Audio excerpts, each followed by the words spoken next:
Hello friends, इस video में मैं सॉल्व कराने जा रहा हूँ आयत और वृत्त दोनों पर आधारित प्रश्न। तो करते हैं प्रश्न नंबर 1।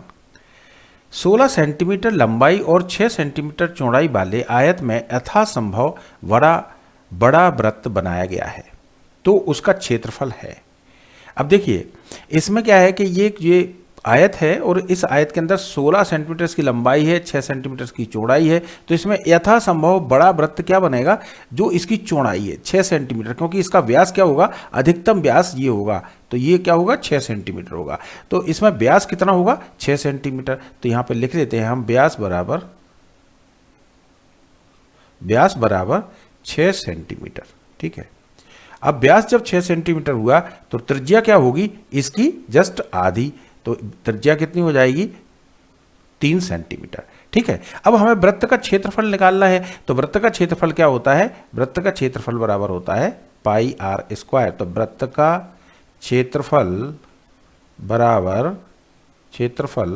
बराबर क्या होता है, पाई आर स्क्वायर। सो पाई, अब इसमें देखिए पाई के टर्म में ही हमें निकालना है आंसर इसका, तो हम पाई की वैल्यू नहीं रखेंगे, सिर्फ पाई का पाई ही रख देंगे। और आर हमारी कितनी है 3, और आर स्क्वायर है तो 3 को कितना 2 टाइम्स लिखना पड़ेगा, यानी 3 गुणा 3 2 बार लिखना पड़ेगा। वर्ग है ना, तो 3 त्रिका 9 पाई, तो ये 9 पाई इसका 9 पाई वर्ग सेंटीमीटर, ये इसका आंसर हो गया। तो ये ऑप्शन डी इसका करेक्ट आंसर हो गया। चलिए बढ़ते हैं नेक्स्ट क्वेश्चन की तरफ। सो क्वेश्चन नंबर 2, तो करते हैं क्वेश्चन नंबर 2।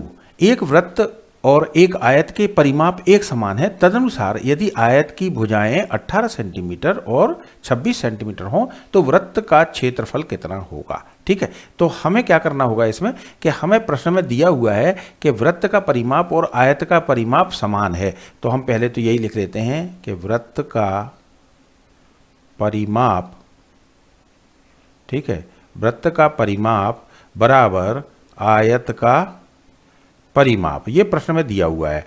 ठीक है, ये हमें प्रश्न में दिया हुआ है कि वृत्त का परिमाप बराबर आयत का परिमाप। देखिए परिमाप को वृत्त के परिधि और परिमाप एक ही चीज है, तो वृत्त की परिधि बराबर आयत का परिमाप, ये हमें प्रश्न में दिया हुआ है। और वृत्त का परिमाप या वृत्त की परिधि का फॉर्मूला क्या होता है 2 पाई आर। ठीक है, ये होता है 2 पाई आर, और बराबर में यहाँ पे आयत का परिमाप बराबर क्या होता है 2 और ब्रैकेट में लंबाई धन चौड़ाई, लंबाई को हम L लिख देते हैं और चौड़ाई को B लिख देते हैं। तो ये इतना हो गया। अब देखिए इसमें लंबाई चौड़ाई दी हुई है क्रमशः 18 और 26, तो इसकी जगह पे हम रख सकते हैं 18 और 26, तो 18 धन 26। ठीक है, ये रख दिया हमने, और यहाँ पे हम 2 और इनटू और पाई की वैल्यू वो कह रहा है 22/7 लीजिए, तो इसकी जगह हम लिख देते हैं 22/7, और गुणा में हमें आर जो है त्रिज्या ज्ञात करनी है, क्योंकि जब हम त्रिज्या ज्ञात करेंगे तभी हमारा क्षेत्रफल ज्ञात होगा। तो अब पहले तो इसको 2 से 2 को डायरेक्ट काट दीजिए। ठीक है, अब इसको आगे अगले स्टेप में क्या करते हैं, देखिए 22/7 और गुणा में है आर। ठीक है, और बराबर में 18 और 26 को जोड़ दीजिए, तो 18 धन 26 बराबर कितना हो गया 44। तो अब इसको ऊपर वाले से काट सकते हैं, 22 से कम 22, 22 दूनी 44, और ये 7 जो है नीचे है, जो ऊपर कहाँ में गुणित में पहुंच जाएगा, तो आर बराबर क्या हो जाएगा 2 गुणा 7, और बराबर कितना हो जाएगा 14, ये हो जाएगा सेंटीमीटर में। ठीक है, अब हम आसानी से निकाल सकते हैं, क्या निकालना है हमें, वृत्त का क्षेत्रफल। तो हम यहाँ पे लिख लेते हैं वृत्त का क्षेत्रफल बराबर कितना होता है पाई आर स्क्वायर। सो यहाँ पे लिख देते हैं पाई आर स्क्वायर, वैल्यू रख देते हैं, पाई की वैल्यू कितनी रखनी है 22/7, तो यहाँ पे रख देते हैं 22/7, और गुणा में कितना है आर कितनी आई हमारी 14, तो 14 आर स्क्वायर है तो 2 बार लिखना पड़ेगा, तो 14 गुणा और 14। ठीक है, तो ये 7 से कट गया, 7 दूनी 14। ठीक है, अब ये कितना हो गया, ये हो गया 22 गुणा 28 हो गया जी। कितना हो गया, इसको और आगे सॉल्व करेंगे तो ये कितना हो जाएगा 22 गुणा 28। तो अब इसको कर लीजिए, तो 28 दूनी 56, 5 आए, और 28 दूनी 56 और 5 61, यानी ये हो गया 616 सेंटीमीटर स्क्वायर या वर्ग सेंटीमीटर। तो ये 616 वर्ग सेंटीमीटर, यानी ऑप्शन डी इसका करेक्ट आंसर हो गया।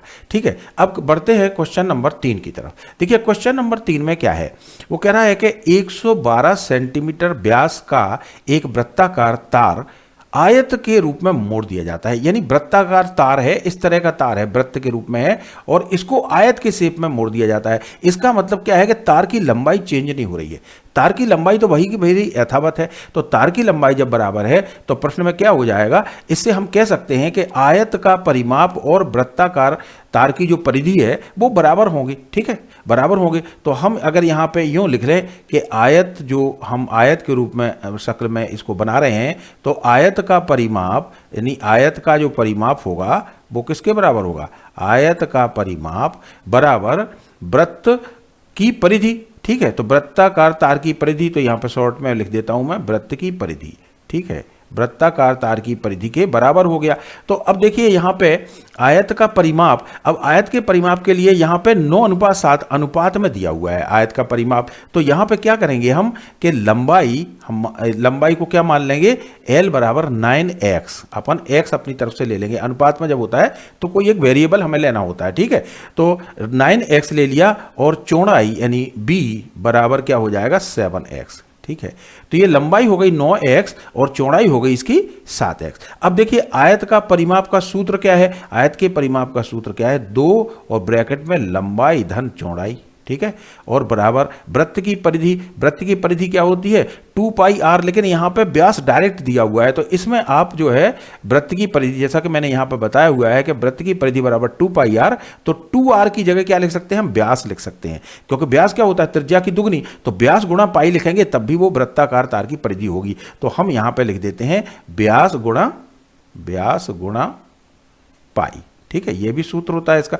तो अब इसमें सब वैल्यू रख देते हैं, तो ये हो जाएगा 2 और ब्रैकेट में L की जगह क्या आ जाएगा 9x। ठीक है, और प्लस b की जगह क्या आ जाएगा 7x और इज इक्वल टू में व्यास कितना है 112 सेंटीमीटर है। ठीक है, तो 112 सेंटीमीटर और यहाँ पे पाई जो है, पाई की हम वैल्यू रख देते हैं, तो पाई की वैल्यू कितनी है 22/7। ठीक है, अब इसको कर लीजिए कैलकुलेशन, तो ये हो जाएगा 2 गुणा और ये 9 और 7 16x बराबर 112 और गुणा में 22 और बटे में 7। ठीक है, तो अब इसको करेंगे तो ये देखिए 16 से काटते हैं इसको, तो ये मल्टीप्लाई में है, ऊपर वाले उसे ऊपर वाले कट जाएंगे, तो 16 एकम 16 और 16 सत्ते 112। ठीक है, 16 7 112, तो ये 7 टाइम कटा और ये 7 एकम 7 और 7 एकम 7 जो ऊपर नीचे वाले कट जाएंगे। अच्छा, अब इस 2 को 22 से भी काट सकते हैं, तो 2 एकम 2 और 2 एकम 2 यानी 11 बार ये कट गया। तो x बराबर क्या आ गया हमारा, x बराबर आ गया हमारा 11। ठीक है, x बराबर क्या आ गया 11 सेंटीमीटर। अब उसने कहा है कि आयत की छोटी भुजा की लंबाई कितनी होगी, तो आयत की छोटी भुजा कौन सी है, ये 7x, 9x तो बड़ी है ना, तो 7x है, तो यहां पे हम लिख देंगे आयत की छोटी भुजा, आयत की छोटी भुजा बराबर, छोटी भुजा बराबर लिख देंगे 7x और 7x बराबर हो जाएगा 7 × 11 और बराबर 11 सत्ते 77, तो ये 77 सेंटीमीटर। तो ये सी ऑप्शन इसका करेक्ट आंसर हो जाएगा। ठीक है, अब बढ़ते हैं नेक्स्ट क्वेश्चन की तरफ। तो चलिए करते हैं क्वेश्चन नंबर 4। एक चतुर्भुज की ऊर्ध्वाकार भुजाएं 8 सेंटीमीटर और 6 सेंटीमीटर एक वृत्त में है। अब देखिए ऊर्ध्वाकार भुजाएं हैं, इसका मतलब ये 8 सेंटीमीटर और 6 सेंटीमीटर लंबाई चौड़ाई अलग अलग है, इसका मतलब ये आयत का शेप हो गया। क्या हो गया, ये आयत हो जाएगा। चतुर्भुज क्या बन जाएगा, आयत बनेगा इसमें। ठीक है, अच्छा, चतुर्भुज के क्षेत्रफल को छोड़कर वृत्त का क्षेत्रफल वर्ग सेंटीमीटर में कितना होगा। अब देखिए इसमें ये वृत्त के अंदर बन रहा है ये चतुर्भुज, तो वो कह रहा है कि इस आयत को, मतलब जो चतुर्भुज है ना, चतुर्भुज यानी आयत के क्षेत्रफल को छोड़ करके वृत्त का क्षेत्रफल कितना होगा। तो वृत्त का क्षेत्रफल कौन सा होगा, देखिए ये वाला पार्ट होगा, इधर ये है और इधर पे ये है, इसी तरह यहाँ पे है, तो ये शेष पार्ट, यहाँ पे शेष भाग का क्षेत्रफल इसने पूछा है। तो सबसे पहले हम वृत्त का क्षेत्रफल निकालना होगा और उसमें से माइनस कर देंगे आयत का क्षेत्रफल, तो इस तरह से हमारा सवाल सॉल्व हो जाएगा। तो सबसे पहले हम वृत्त का क्षेत्रफल निकालने के लिए क्या करना होगा, देखिए अब वृत्त का क्षेत्रफल निकालने के लिए पहले हम देखें इसमें कि आयत दिया हुआ है। तो देखिए आयत दिया हुआ है, तो अगर हम इसके डायगोनल को ऐसे मिला दें, यहाँ से ऐसे करके मिला दें, तो ये समकोण त्रिभुज बन जाता है। अब देखिए समकोण त्रिभुज में इसकी लंबाई 8 सेंटीमीटर है और चौड़ाई 6 सेंटीमीटर है, तो विकर्ण क्या हो जाएगा? तो सबसे पहले हम विकर्ण निकाल लेते हैं, उससे हमारा व्यास निकल आएगा और उससे हमारी त्रिज्या निकल आएगी। तो विकर्ण का स्क्वायर बराबर लंब का स्क्वायर धन आधार का स्क्वायर। तो लंब का स्क्वायर कितना है? 8 का स्क्वायर और धन आधार का स्क्वायर यानी 6 का स्क्वायर। तो ये कितना हो जाएगा? 8 अट्ठे 64 और 6 छंग 36। ठीक है, तो ये हो गया विकर्ण का स्क्वायर। विकर्ण का स्क्वायर बराबर कितना हो गया? 100 हो गया। तो विकर्ण बराबर कितना हो जाएगा? इसका वर्गमूल लेंगे तो 100 का वर्गमूल कितना होगा? विकर्ण बराबर हो जाएगा 10। ठीक है, विकर्ण इसका 100 का वर्गमूल लेंगे तो 100 का वर्गमूल कितना हो जाएगा? 10 हो जाएगा। तो विकर्ण 10 आ गया और ये विकर्ण ही हमारा व्यास है। ये क्या है हमारा? यही हमारा व्यास है। इसका मतलब क्या हुआ कि त्रिज्या क्या आ गई हमारी? व्यास की आधी यानी 10/2 बराबर 5 सेंटीमीटर। यहां से अब स्टार्ट होगा क्वेश्चन कि वृत्त का क्षेत्रफल निकालना है हमें। तो वृत्त का क्षेत्रफल निकाल लेते हैं। तो वृत्त का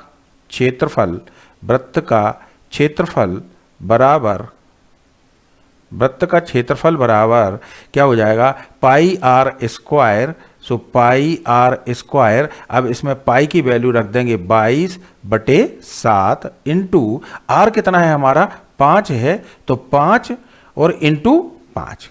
ठीक है, आर स्क्वायर है 2 बार है तो 5 इंटू 5। अब देखिए यहाँ पे 22 पंजे 110 और 110 पंजे 550, तो ये हो गया बराबर कितना हो जाएगा? ये हो जाएगा 550 और बटे में 7। ठीक है, इतना आ गया ये। अब देखिए यहाँ पे ये तो आ गया हमारा वर्ग सेंटीमीटर में, है ना। अब हमें क्या करना है? इसमें से चतुर्भुज का क्षेत्रफल माइनस करना होगा, तभी तो हम शेष भाग का क्षेत्रफल निकाल पाएंगे। तो चतुर्भुज का क्षेत्रफल निकाल लेते हैं। तो यहाँ पे लिख लेते हैं चतुर्भुज यानी आयत। ठीक है, तो आयत का क्षेत्रफल। सो आयत का क्षेत्रफल बराबर लंबाई गुणा चौड़ाई। तो लंबाई कितनी है इसमें? 8 सेंटीमीटर है और चौड़ाई कितनी है? 6 सेंटीमीटर है। तो 8 छंग 48। अब 48 इसमें से माइनस कर देंगे तो इसमें लिख देंगे शेष भाग का क्षेत्रफल, यानी चतुर्भुज को छोड़ करके शेष भाग का क्षेत्रफल। तो शॉर्ट में लिख देता हूं मैं, शेष भाग का क्षेत्रफल बराबर कितना हो जाएगा? इसमें से वृत्त के क्षेत्रफल में से, वृत्त का क्षेत्रफल में से हम माइनस कर देंगे कितना? आयत का क्षेत्रफल। ठीक है, तो ये इसको सॉल्व कर लेते हैं। तो ये कितना आएगा? इसको बराबर यहाँ पे आगे लिख लेते हैं। देखिए 7 अट्ठे 56।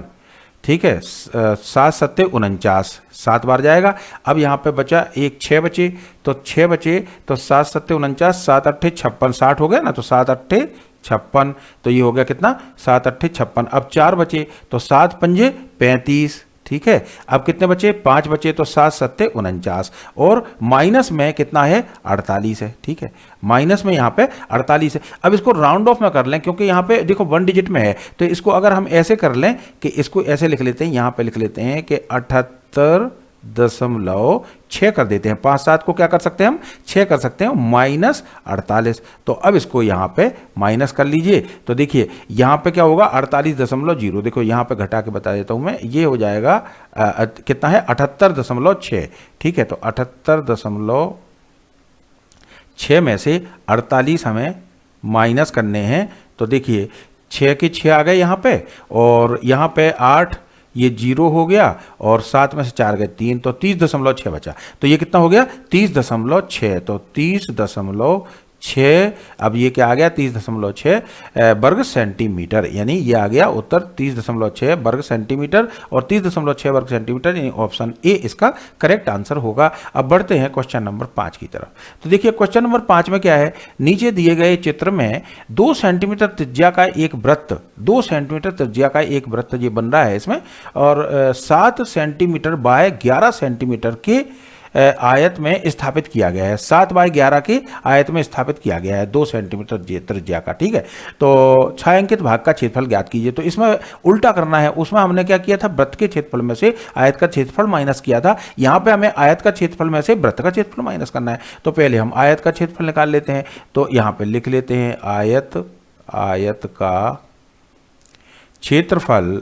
आयत का क्षेत्रफल बराबर लंबाई गुणा चौड़ाई। तो लंबाई गुणा चौड़ाई यानी लंबाई चौड़ाई कितनी है इसमें? देखिए 7 बाई 11 का है, तो 7 बाई 11 यानी 11 गुणा 7, तो तो 11 सत्ते 77, ठीक है 77 ये तो आ गया वर्ग सेंटीमीटर में आयत का क्षेत्रफल। अब आयत का आ गया, अब इसी तरह से हमें वृत्त का निकालना है, तो वृत्त का क्षेत्रफल यहाँ पे लिख लेते हैं, वृत्त का क्षेत्रफल बराबर क्या होगा pi r square. So pi r square यानी इसमें क्या होगा 22/7 और गुणा आर कितनी है, त्रिज्या कितनी है 2 है, तो 2 गुणा 2 2 बार आ जाएगा, ठीक है। तो ये हो गया 22 दूनी 44 दूनी 88, तो 88/7 हो गया। ये कितना हो गया 88/7 वर्ग सेंटीमीटर, ठीक है। इस तरह से हो गया।